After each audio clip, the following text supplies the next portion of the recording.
On Friday, President Trump signed an executive order laying the groundwork to get rid of the department. Now, as a voice for everyone, KSHB 41 reporter Alyssa Jackson hearing from a parent and a teacher about what that could mean for local students. There's been a scramble ever since President Trump signed an executive order to dismantle the Department of Education. And in our community, conversations are happening about protecting education. Local tax dollars usually make up a large portion of public school budgets.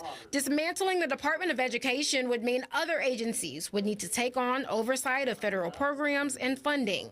That includes federal student loans, ensuring student disability rights, and distributing aid money for schools with low-income students and special education services. And where's the oversight going to come from? While Katie Williams is here in an official capacity for a nonprofit focused on education advocacy, she believes the consequences this could have are personal. I'm a mom of a child in special education and who's medically fragile. So he's autistic as well as he has cystic fibrosis. He requires a medical 504 accommodation at school. Understanding this executive order is not a done deal. The discussion could have a long way to go. Executive orders are a wish list that the president makes. It's not a law. Eliminating the agency would require congressional approval. Then that's where state governments may have to step in to take over some of its functions. The president's order called for authority to return to states and local communities while ensuring the effective and uninterrupted delivery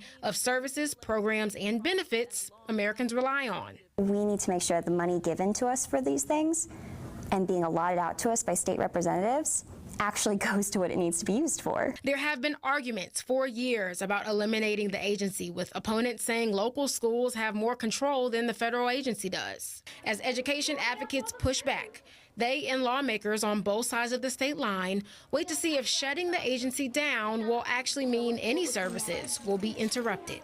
This changes how our communities will function, how our entire state will function, how our country will function. Alyssa Jackson, KSHB.